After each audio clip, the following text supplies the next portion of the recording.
बहुत बहुत स्वागत है आप सभी का मेरे YouTube चैनल पर। अरविंद केजरीवाल जी का 2024 में क्या चांस है?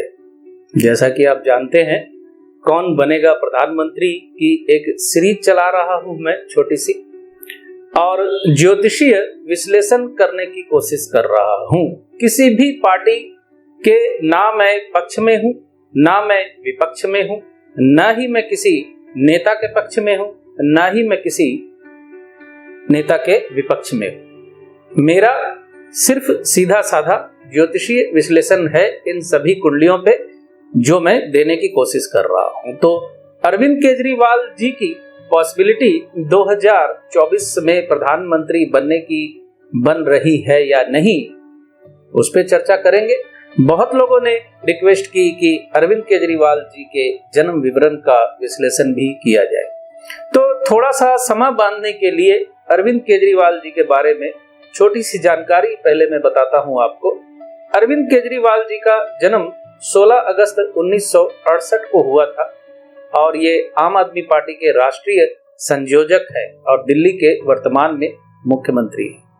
अपने मुख्यमंत्री के पहले कार्यकाल के दौरान 28 दिसंबर 2013 से 14 फरवरी 2014 तक इस पद पर बने रहे थे। वो राजनीति में आने के पहले, मुख्यमंत्री बनने के पहले अरविंद केजरीवाल जी सामाजिक कार्यकर्ता रहे और सरकारी कामकाज में अधिक पारदर्शिता लाने के लिए उन्होंने संघर्ष किया और सूचना का अधिकार कानून को जमीनी स्तर पे सक्रिय बनाने तथा सरकार को जनता के प्रति जवाबदेह बनाने और गरीब नागरिकों को भ्रष्टाचार से लड़ने के लिए सशक्त बनाने हेतु उन्हें वर्ष 2006 में रमन मैग्सेसे पुरस्कार से सम्मानित किया गया था। अरविंद केजरीवाल जी का जन्म 1968 में हरियाणा के हिसार शहर में हुआ और उन्होंने 1989 में IIT खड़गपुर से यांत्रिक अभियांत्रिकी में स्नातक की उपाधि प्राप्त की थी। बाद में 1992 में वो भारतीय नागरिक सेवा ICS के एक भाग भारतीय राजस्व सेवा IRS में आ गए थे। यानी अरविंद केजरीवाल जी IRS थे और उन्हें दिल्ली में आयकर आयुक्त कार्यालय में नियुक्त किया गया था। लेकिन वहीं से उन्होंने भ्रष्टाचार के खिलाफ अपनी लड़ाई शुरू कर दी। कई तरह के गलत आचरणों को देखते हुए और आयकर कार्यालय में पारदर्शिता बढ़ाने के लिए कई महत्वपूर्ण परिवर्तन भी उन्होंने किए थे। 6 फरवरी 2007 को अरविंद केजरीवाल जी को 2006 के लिए लोक सेवा में CNN IBN इस वर्ष का भारतीय के लिए नामित किया गया था। 2 अक्टूबर महात्मा गांधी जी के जन्मदिन के दिन 2012 को अरविंद केजरीवाल जी ने अपने राजनीतिक सफर की शुरुआत की थी और 26 नवंबर 2012 को आम आदमी पार्टी का गठन केजरीवाल जी ने किया था। भारतवर्ष की राजनीति में वो प्रसिद्ध तो है, इससे तो कोई इनकार नहीं कर सकता, और काफी कंट्रोवर्शियल पर्सनालिटी भी उनकी है। उन्हें लोग पसंद भी करते हैं, नापसंद भी करते हैं, और ऐसा इनके साथ ही नहीं सभी राजनेताओं के साथ होता है। तो खैर, छोटा सा परिचय मैंने आपको दिया, इससे ज्यादा मैं यहाँ इसको लंबा नहीं खींचना चाहता।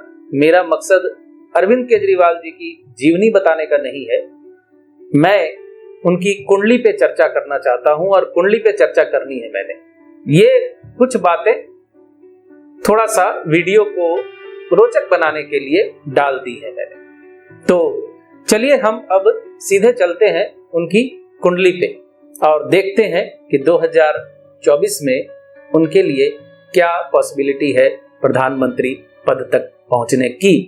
तो दिल्ली के माननीय मुख्यमंत्री श्री अरविंद केजरीवाल जी की कुंडली है ये। उनका जन्म 16 अगस्त 1968 रात 12:30 बजे सिवानी हरियाणा में हुआ था। वृष लग्न और मेष राशि की उनकी कुंडली है और इस वक्त गुरु की महादशा उनको चल रही है गुरु की महादशा जनवरी 2010 से लेकर जनवरी 2026 तक चलेगी। गुरु की महादशा में 2010 के बाद अरविंद केजरीवाल जी के जीवन में जो उत्थान, जो प्रोग्रेस आई है, वो किसी से छिपी हुई नहीं है। 2010 के बाद ही ये प्रसिद्धि के शिखर पे थे। इसी वजह से आम आदमी पार्टी का गठन कर पाए 2012 में, और बाकी का इतिहास आप सभी को पता है। तो जुपिटर की महादशा किसी भी प्रकार से इनकी बुरी नहीं है। दिल्ली का विधानसभा चुनाव इन्होंने किस बहुमत से जीता है, ये आप लोगों के सामने है बिल्कुल स्पष्ट। हाँ, 2014 में ये राष्ट्रीय राजनीति में सफल होने में कामयाब नहीं हुए। लोकसभा चुनाव में इन्हें सफलता नहीं मिली, लेकिन फिर भी ये इस वक्त भी मुख्यमंत्री हैं और लगातार दूसरा टर्म चल रहा है इनका मुख्यमंत्रित्व काल का। और मेरा जो मुख्य टारगेट है वो है 2024। कुंडली का हल्का सा विश्लेषण पहले मैं आपको जरा बता दूं। वृष लगन की कुंडली में इनके एकादश में राहु बैठा हुआ है। एकादश का राहु बहुत शुभ होता है और राजनीति में सफलता दिलाने वाला होता है। लग्नेश शुक्र एकादशेश गुरु के साथ चौथे भाव में बैठे हुए हैं और द्वितीयेश बुध और पंचमेश बुध के साथ शुक्रदेव विराजमान है। यहाँ सूर्य मंगल का एक साथ योग बनना एडमिनिस्ट्रेटिव पावर देता है जातक को। सूर्य मंगल इनका एक साथ है और थोड़ा सा डीप गणना जो सुनना चाहते हैं उनके लिए मैंने यहाँ इतनी मेहनत की है। तो आप ये देखिए, ये 1 2 3 4 12 तक जो संख्या मैंने लिखी है ये राशियों के नंबर है और वृष लगन है इनकी। तो वृष लगन में आप देखिए सर्वाष्टक वर्ग में, ये सर्वाष्टक वर्ग बनाया है मैंने। तो सर्वाष्टक वर्ग में देखिए लगन में 36 बिंदु है, दूसरे भाव में 36 बिंदु। खैर ये हमारे लिए ज्यादा इंपॉर्टेंट नहीं है, हमने देखना है दसम भाव इनका कैसा है। तो दसम भाव में कुंभ राशि है, 11 नंबर यहाँ कुंभ राशि लिखी हुई है। तो यहाँ कुंभ राशि है, आप देख रहे हैं दसम भाव में, और कुंभ राशि में 33 बिंदु है। 33 बिंदु सर्वाष्टक वर्ग में किसी भी भाव में बहुत अच्छे बिंदु माने जाते हैं। पद प्राप्ति, सम्मान वृद्धि, सरकारी कामों में लाभ इत्यादि के लिए ये बहुत अच्छा कॉम्बिनेशन होता है। तो आप देख रहे हैं दसम भाव इनका कितना मजबूत है। गुरु की महादशा जो चल रही है, गुरु की महादशा का कनेक्शन 1 4 6 8 11 से बना हुआ है। गुरु शुक्र के नक्षत्र में है और शुक्र चतुर्थ भाव में है, छठे भाव के लॉर्ड है, और शुक्र प्रथम भाव के लॉर्ड भी है। तो 1 6 इसलिए है यहाँ, और चतुर्थ में है 1 4 6, यही कंप्लीट हो गई। गुरु अष्टम और एकादश के लॉर्ड हैं, चौथे में बैठे हुए थे। चौथे भाव में गुरु काफी स्ट्रांग माने जा रहे हैं। और शनि की महादशा जो जनवरी 2026 से शुरू होगी उसका कॉम्बिनेशन भी आप देख सकते हैं। शनि 9 10 11 से संबंध बना हुआ है। शनि का 11 से संबंध क्यों बन गया है, ये आपके लिए थोड़ा, जो केपी नहीं जानते हैं उनके लिए कठिन हो सकता है समझना। शनि देव चलित में एकादश भाव से संबंध बनाए हुए हैं। शनि देव का संबंध चलित में एकादश भाव से बना हुआ है। शनि की महादशा भी इनके लिए बुरी नहीं जाएगी। हालांकि शनि रेट्रोग्रेड है जो स्ट्रगल बहुत करवाता है, और इनका स्ट्रगल राष्ट्रीय न्यूज बन चुका है। तो स्ट्रगल तो आंदोलनों के दौरान इन्होंने किया ही है। तो शनि की महादशा भी बहुत नेगेटिव नहीं कह सकते। शनि का संबंध एकादश से बना हुआ होगा, दशमेश ये खुद है। शनिदेव केतु के नक्षत्र में जो है, इस वजह से 2026 के बाद इनका राजनीतिक कैरियर थोड़ा डाउन की तरफ जाता दिखता है। लेकिन थोड़ा सा रुकिए, हड़बड़ाइए मत। अरविंद केजरीवाल जी की कुंडली काफी स्ट्रॉन्ग इंडिकेशन कर रही है 2024 के लिए। मैंने पिछले वीडियो में कहा था कि 3-4 कुंडलियां ऐसी हैं जिनकी बहुत मजबूत है कुंडली 2024 के परिप्रेक्ष्य में। इस वक्त तक जितनी भी कुंडलियों का विश्लेषण मैंने किया है अभी तक, इसके बाद अब किसकी किसकी करूंगा, उनका क्या रिजल्ट आएगा वो अलग बात है, लेकिन अभी तक जितनी कुंडलियों का मैंने विश्लेषण किया है उनमें इस वक्त अरविंद केजरीवाल जी की कुंडली स्ट्रॉन्ग है।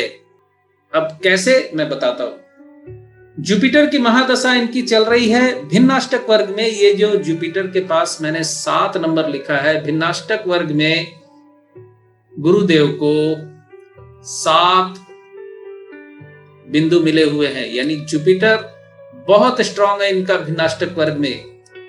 शुरुआत में ही मैंने जो बात कही कि जुपिटर की महादशा में इन्हें जो सफलता मिली है, 3 बार मुख्यमंत्री का पद, राष्ट्रीय राजनीति में इतना नाम बहुत ही कम लीडर्स को मिला है पिछले 10 सालों में, एकमात्र मोदी जी को छोड़कर। मोदी जी के बाद अगर कोई सबसे चर्चित नेता भारतवर्ष का इस वक्त है या पिछले 8-9 सालों से या 10 सालों से है, वो अरविंद केजरीवाल जी ही हैं।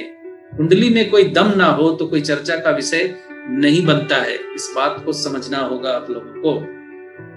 तो गुरुदेव बृहस्पति 7 बिंदु लेकर भिन्नाष्टक वर्ग में काफी मजबूत है।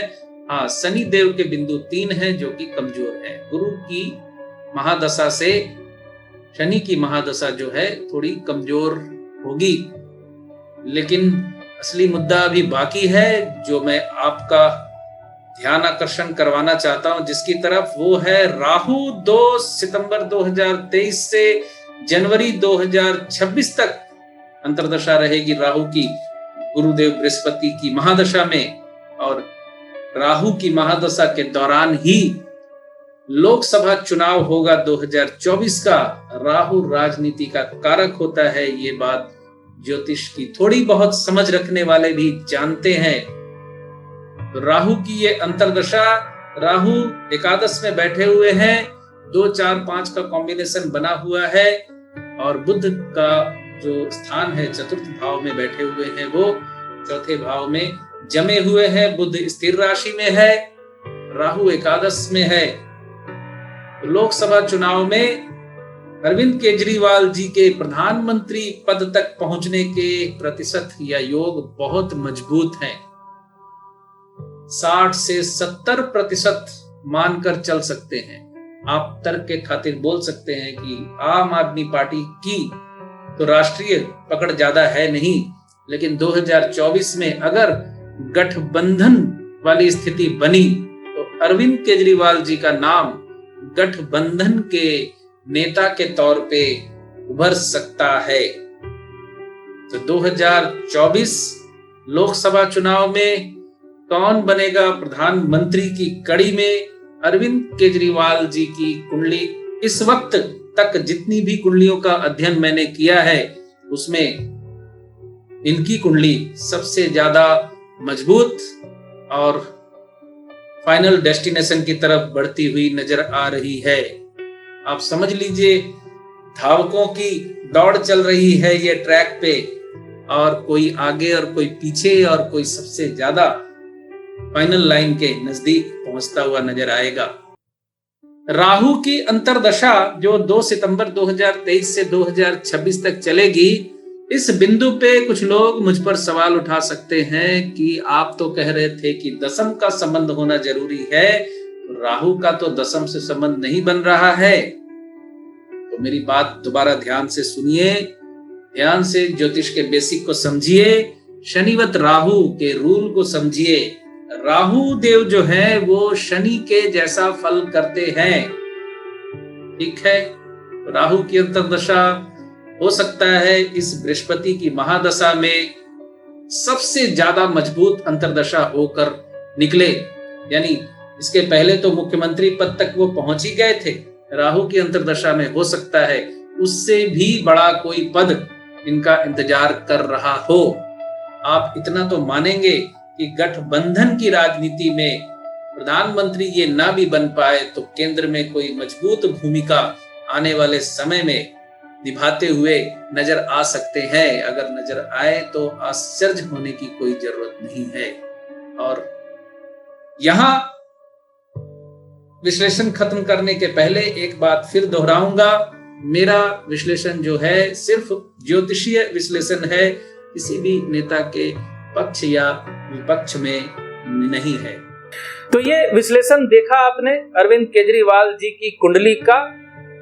बाकी आने वाला समय बताएगा किसको कितनी सफलता मिल सकती है। और जितनी भी कुंडलियों का विश्लेषण मैं कर रहा हूं, उन सब कुंडलियों में किसका प्रतिशत ज्यादा है यही बताने की कोशिश मैं कर रहा हूं। 50 कुंडलियां अगर आएंगी तो उनमें जिसकी कुंडली सबसे ज्यादा मजबूत होगी वही उस पद तक पहुंचेगा। जैसे कि 10 धावक अगर दौड़ते हैं ट्रैक पे तो सभी फर्स्ट नहीं आ जाते, लेकिन उन 10 धावकों की कुंडली में उस दिन दौड़ने का योग होता है। यही मैं बताने की समझाने की कोशिश कर रहा हूं।